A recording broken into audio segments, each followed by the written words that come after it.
Could you share with us your experience in terms of demand shifting? What type of electricity demand actually was shifted? Was it just the air conditioning? I mean, I'm not assuming that people will actually sit in the dark or actually miss out on their favorite show and not turn on the television set. So if you could just give us some more detail how they actually then managed to shift the demand. Is it really turning up and down the air conditioner? Because, for instance, that's an appliance we typically don't have in German households at all.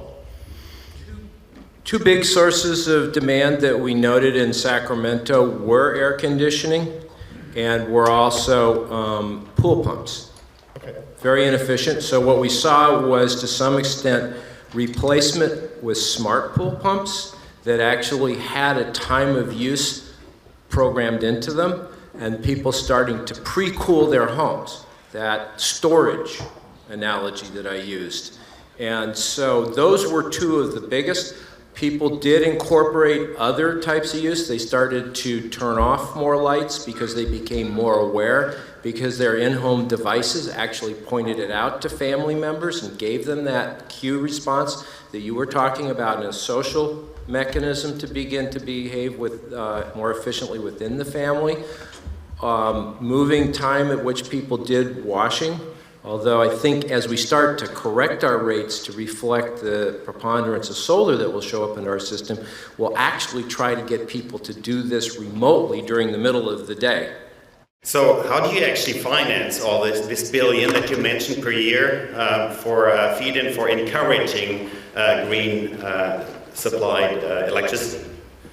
Where's the money coming from? I think that the two things I would want to point to is, first, one of the key things for California is that we tell people that they have to look not at rates, but at the bill. You know, I remember at a conference with someone from Texas who was just sort of stunned that at California's 20 or 30 cent retail rates.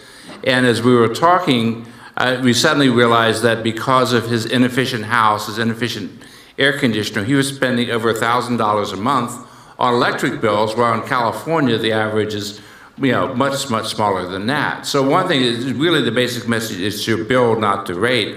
But as Carla said, when you look at the situation, it all ties back to the utility revenue requirements. And there was a lot of deferred maintenance that we're finding out, we need to catch up on now. But we've also been lucky that given the overall US boom in gas, that basically prices have come down pretty dramatically. So one of the things we're doing at this very moment is taking some of that savings in gas prices in California, investing that in renewables, or investing that in infrastructure. Very good. So we've been very lucky on that. Yes, Steve. Sure, and I'll make this quick because I know there's other questions out there. Really, events have overrun this because PV is on par economically with a new thermal energy plant. So take some of the externalities aside, from a grid support perspective, PV is very competitive now. So Fong Wan is in the audience here. Fong procures for Pacific Gas and Electric. Yes, Fong, let's, anybody who wants... He is the biggest buyer and seller of renewable energy. It's the largest utility in the nation, buying PV is just as cost competitive now as buying thermal. So events have overrun it. Under the SGIP program, Solar City recently announced that of the 500 applications it had put forward, only 12 had actually been connected. And this was disputed by the utilities, but it would be really great to hear sort of what the delay is, if there is an issue, and how long we expect an outcome for. As I noted earlier, there's been a real increase in the interest of customer-side storage, and the SGIP program is the program where that is being incentivized. Because connecting customer-side storage and PV brings different challenges than solar PV, it's my understanding that our utilities are thinking through the best way to do that. And there is a decision that will be coming out from a different commissioner with guidance on that. But specifically on that point, I will say the devil is in the details, that most of those projects have not applied for interconnection. And so the developer applies interconnection. So for whatever reasons they may, Solar City has not applied for interconnection, but those who have applied for interconnection have seen a much shorter time frame for connection. Thank you. question is about storing initiative in California about this 1.6 or 1.8 gigawatt of new storage capacity doesn't include any type of pumped hydro. It is limited to this 50 megawatt limit as far as I know. And so it doesn't open the real new technologies that are possible to store bulk of electricity. And what is the reason not to introduce new types of technology when they are beyond 50 megawatts? Thank you for your question. The storage decision discussed at length the value and importance of pumped hydro. And so indeed, we encourage development of pumped hydro, and you can procure it through other procurement mechanisms that we have. Our traditional procurement mechanism, the long-term procurement plan, pumped hydro can be procured. We made the decision to not include storage greater than 50 megawatts in the target simply because, as you are aware, pumped storage projects are very big, and they face different market challenges than some of the other technologies.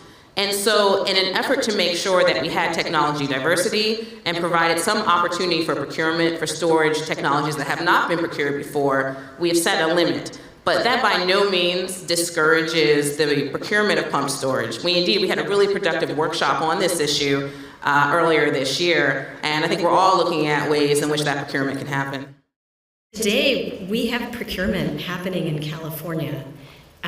There was a request for offer for 50 megawatts of storage that was issued by Southern California Edison, and it's in the midst of being decided. I think proposals have been submitted. It was discussed at the last workshop that more than 500 proposals were put forth for energy storage. And I was curious, I hope I'm allowed to ask this because we're in Germany, but what each of your perspectives are on whether you feel that procurement will be fully subscribed, which applications will likely be cost effective, and I know each of you will probably have a different perspective, and if there's any lessons learned or best practices around storage procurement that are possible to share here. Wonderful. I think we can make this for our final round of comments, and let's start with Steve. And Janice, I can only tell you anecdotally because I don't have insight into the actual procurement, but I can tell you what I do know is that has been vastly oversubscribed. I have no doubt that they will procure the 50 megawatts. I don't think there's any risk of that at all.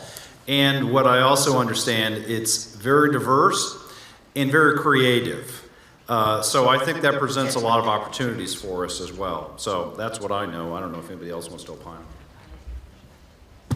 Janice, thank you for raising that. Indeed, you're right. There was a tremendous response to Southern Cal Edison's proposal, and Steve touched upon some of the main elements, but I think that one of the takeaways is that there's a lot of interest, but also a lot of new players and naivete about how the commission works, how procurement works. And I do want to give our investor-owned utilities a lot of credit for really rolling up their sleeves and digging into these issues, because this is not, there's no standard contract you can have for energy storage because, as Steve noted, there is so much variation in the projects. And so I think a big takeaway will be just education from those proposing projects as well as the utilities on how to structure contracts. And that's going to be critical as we do the first solicitation for the storage solicitation, which is in December 2014. And beyond that, I really don't know anything else about it.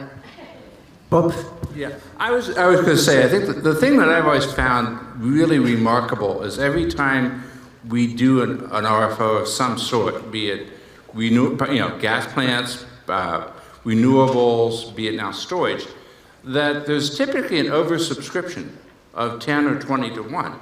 I mean, that's been the case in the last few renewable solicitations. Now, that could be a single company with a single project doing 2 or 3 variations on pricing, or it could be proposing to 2 different utilities. But again, they are remarkably deep. And the other thing, as you do these things, you always find out something. Again, anecdotal, but since the storage proposal was submitted, I've been approached by a generator who submitted proposals who lost, but then discovered someone had bid storage at his power plant.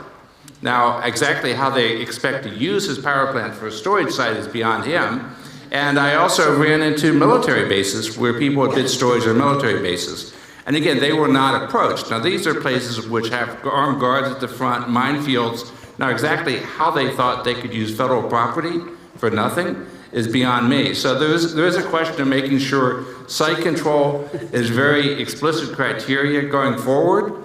Now, again, those are anecdotal, but both of them make you think that there'll be some discounting. But again, we all hope coming out of it that some really strong proposals survive. I really believe we will start from here a real more continuous dialogue between California and Germany, because I really believe, as you said it so wonderfully, you know, we have the same, we share the goals, we share the objectives, we realize what the world is up to, and we want to together achieve it as effective, as cost-effective, and as fast as possible. So thank you so very much for your willingness to be here on the panel. Thank you as well for all the good questions, and we close now the session.